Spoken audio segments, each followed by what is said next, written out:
Halo, selamat siang teman-teman semua. Hari ini kita bertemu kembali dalam mata kuliah Audit Komunikasi Kelompok dan Organisasi. Kali ini kita masuk dalam pertemuan kedua mata kuliah Audit Komunikasi Organisasi dengan kode mata kuliah K116F3 dengan dosen pengampu Dr. Mailani Christine, SSMSI dari Prodi Magister Ilmu Komunikasi Telkom University. Seperti yang sudah kita bahas di minggu lalu, bagaimana kita membahas komunikasi kelompok dan organisasi itu berperan penting dalam perusahaan atau organisasi. Di sini kita akan membahas bagaimana formasi organisasi dalam kelompok. Formasi dalam kelompok terkait pada jejaring dan jenjang hierarki serta pola komunikasi kelompok itu dibuat dan disetujui bersama. Formasi terbentuk dikarenakan norma dan kesesuaian yang berlaku pada kelompok atau organisasi, sehingga terbentuk kesepakatan yang tertulis maupun tidak tertulis yang sudah diketahui oleh semua anggotanya.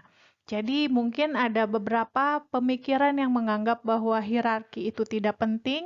Mungkin ya ada yang bilang bahwa hierarki itu ada justru menyebabkan orang menjadi penjilat dan lain sebagainya, tapi sesungguhnya hierarki atau jejaring tersebut dibuat untuk mengontrol ya apa yang terjadi di dalam suatu kelompok. Nah, di sini ada formasi atau pola komunikasi, ada 3, komunikasi ke bawah, komunikasi ke atas, dan komunikasi horizontal. Yang komunikasi ke bawah, di mana komunikasi ini terjadi dalam sebuah organisasi yang berarti bahwa informasi yang mengalir eh, berdasarkan dari jabatan yang berotoritas lebih tinggi kepada mereka yang berotoritas lebih rendah. Boleh dikatakan dari atasan ke bawahan. Lalu ada komunikasi ke atas, di mana komunikasi ini terjalin antara bawahan dari tingkat yang lebih rendah kepada tingkat yang lebih tinggi atau kepada penyelia. Nah, berikutnya ada komunikasi horizontal. Komunikasi horizontal atau yang biasa disebut dengan komunikasi lateral yang terdiri dari penyampaian informasi antara rekan-rekan sejawat dalam unit yang sama. Artinya linear dari satu divisi ke divisi yang lain. Nah,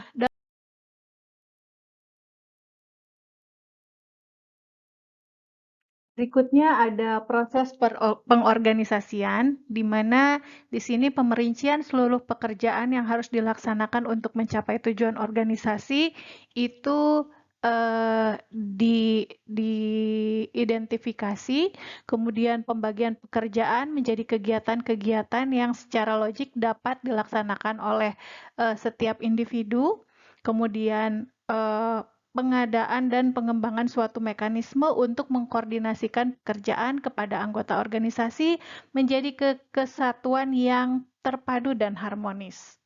Berikutnya, ada proses pengorganisasian menurut Samuel B. Chertoh yang mengutip dari Saul W. Gelman yang mengemukakan tentang 5 alangkah pokok yang terjadi dalam proses pengorganisasian. Di mana yang pertama adalah melaksanakan refleksi tentang rencana-rencana dan sasaran-sasaran.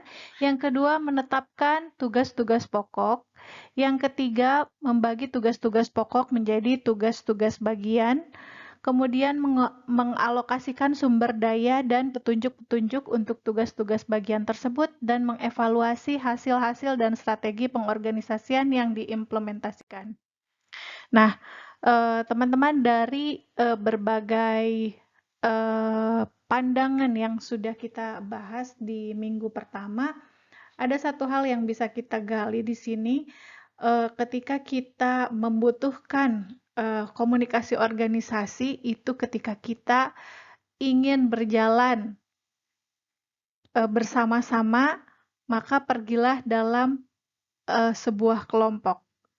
Sedangkan jika ingin berjalan cepat, pergilah sendiri.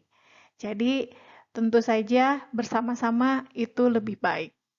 Sekian kuliah hari ini. Terima kasih. Wassalamualaikum warahmatullahi wabarakatuh.